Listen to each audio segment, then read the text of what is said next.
जैसे फैमिली के सामने बाग बाग देखते एक मातम सा माहौल छा जाता है, वैसे ही हमारे पेरेंट्स के टाइम भी एक मूवी थी जिसे देख के दादा लोग के सामने हमारे पेरेंट्स का भी इमोशनल झोंपड़ा हो जाता था। एक बेटे ने सीने पे छुरी मारी, दूसरे ने पीठ में। हम बात करेंगे ऐसे ही ओल्ड एंड गोल्ड मूवी अवतार की। ये वो वाली अवतार नहीं जिसे गोविंदा ने रिजेक्ट किया था, ये अवतार है राजेश खन्ना की।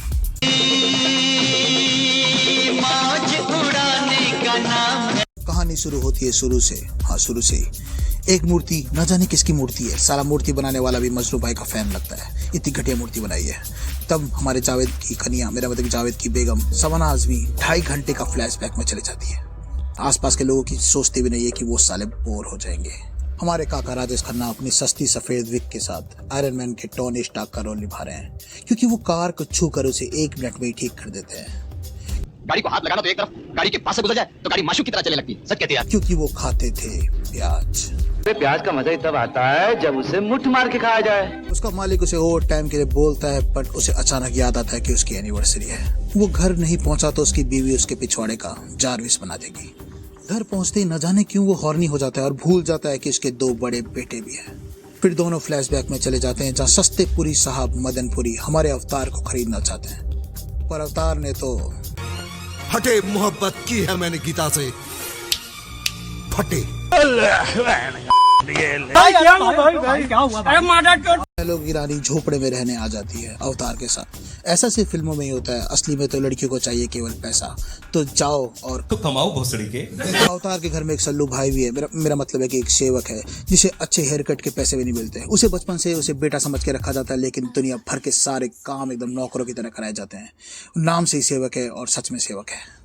अवतार के 2 सगे बेटे भी हैं। बड़े बेटे का रोल पता नहीं किसने किया है, क्योंकि वो अधिकतर भूतों की फिल्मों में दिखता है, और छोटे बेटे का रोल गुलशन ग्रोवर ने किया है, जिसकी आंखों से ये लगता है कि उसकी आंखों में खूब ठरक जमा हुआ है। वो शकल से ही हरामी लगता है। पता नहीं अवतार को क्यों नहीं समझ में आया इतने सालों में कि वो 1 नंबर का हरामी है। अवतार पनवाड़ी पे अपने फेकू दोस्त के किस्से सुनता है, जो शायद पैदा भी बुढ़े हुए होंगे। मैंने आज तक उनको कभी जवान नहीं देखा। मैं बात कर रहा हूँ AK हेंगल साहब की। अपने घर में हो रहे उनकी पिलाई, मेरा मतलब है कि अत्याचार के बारे में वो चुपचाप किसी को शेयर नहीं करते। अरे वो एक अल्लाह की बंदी है, जिद की पक्की। जब भी उसके बहू का सीन आता है, वो चुभने वाली आवाज में भर भर के ओवर एक्टिंग करती है और केवल चिल्लाती है।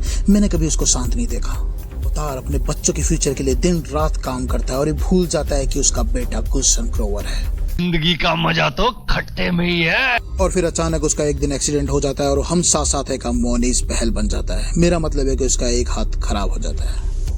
लो मत पगली, अरे एक बाजू चला गया तो क्या हुआ, मेरे तो 2 बाजू हैं, एक रमेश एक चंदर। हमारे डायनासोर से भी बुढ़े हेंगल साहब के बेटे अनवर दुबई से केले बेच के आते हैं और दुखियारे बाप की तरह वो अपने बेटे को सब कुछ सच सच बता देते हैं कि कैसे उसके जीने के है 4 दिन में बचे हुए जो 1 दिन है वो भी उस अल्लाह की बंदी ने जीना हराम कर दिया। बट दुबई से लौटा अनवर के दिमाग में तो ठरकपन सवार था। वो बुर्ज खलीफा अपनी बेगम को दिखाना चाहता था। अपने फटे हुए साइलेंसर के आंसू को देख उल्टा बाप को ही पेल देता है और चला जाता है अपने रूम के अंदर। बुड्ढे ने भी सोचा काश मैं उस दिन प्रोटेक्शन यूज कर लेता। अरे वो एक अल्लाह की बंदी है। अवतार घर में दुखी बैठा होता है, तभी उसका फुल एंड फाइनल अमाउंट आ जाता है और उसने एक टार्जन द वंडर कार भी बनाई थी, वो भी बिक जाती है तो उससे अच्छा खासा अमाउंट आता है। वो अपने बेटे को कहता है कि जो किराए के मकान में रहता है उसे खरीदने के लिए, लेकिन हाँ रजिस्ट्री मेरे नाम ही, आपकी माँ के नाम कराना है? लेकिन साला हमारा जोरू का गुलाम अपने बीवी के नाम पे घर ले लेता है। साला शकल से जोरू का गुलाम लगता था और छोटा भाई जाके घर जमाई बन जाता है। अब अवतार के पास ना पैसे है ना कोई काम, बस एक सेवक है, वो भी भला कितनी सेवा देगा। लेकिन सेवक अपना स्पर्म बेच के, मेरा मतलब कि ब्लड बेच के पैसे लेके आता है और सारे औजार ले आता है। फिर हमारे अवतार भैया बना लेते हैं एक वाइब्रेटर, मेरा मतलब है कि कार्बोरेटर। हाँ कार्बोरेटर, कैसा कार्बोरेटर जो टेस्ला को भी फेल करे। और जैसा कि नॉर्मल मूवीज में होता है वो 1 सेकंड में ही अमीर हो जाता है, लेकिन था तो वो डाउन मार्केट ही, जमीन पे बैठ के ही खाना खाता है। एक दिन वो अपने पुराने दोस्तों से मिलने पनवाड़ी पे जाता है। पैसा देख के उसका पान वाला दोस्त भी खुश हो जाता है। साले हरामे ने उस समय तो हेल्प की नहीं, अब दांत दिखा रहा है। बता भैया, रमेश बाबू आपका खाता बंद कर दिया है। इस मूवी का दूसरा जोरू का गुलाम हंगल साहब को घर से निकाल देता है और हमें मिलता है मेमे मटेरियल डायलॉग। कपड़े धोए, बर्तन मांजे, झाड़ू झटका किया। ओ माय गॉड, ये तो हंगल साहब की भी लॉटरी लग गई, उनका PF अमाउंट भी आ गया। ये मूवी में मिरेकल पे मिरेकल हो रहे हैं। क्या है ये मूवी? फिर अनवर और अपना फटा साइलेंसर आते हैं अपने अब्बू को लेने, लेकिन अब्बू उन्हें माँ बहन की गाली देके चीन टबाक टमटम कर देता है। उधर अवतार के दोनों बेटे बर्बाद हो जाते हैं, रोड पर आ जाते हैं। उनकी माँ उन्हें माफ कर देती है, लेकिन अवतार को घंटा कुछ फर्क पड़ता है। लेकिन फिर सवाना आजमी अवतार से वो मांग लेती है वो पेंडिंग गिफ्ट। छोड़ोगी? क्या कर रहे हो? बच्चे देख रहे हैं। मेरी झोली में ममता डाल दो। अचानक अवतार ने मुकुल पिटारा का वीडियो देख लिया और वो हॉस्पिटल पहुंच गया। मेरा मतलब है कि उसे हार्ट अटैक आ गया और एक मजबूर बाप की तरह मरते मरते अपने हरामी बेटों के नाम पे 2-2 लाख रुपए कर गया। और सेवक को मिला बाबा जी का ठुल्लू और बच्चे फिर से जिंदगी मौज उड़ाने का नाम है करने लगे। इस मूवी से हमें ये शिक्षा मिलती है कि बच्चे तो हरामी ही निकलेंगे।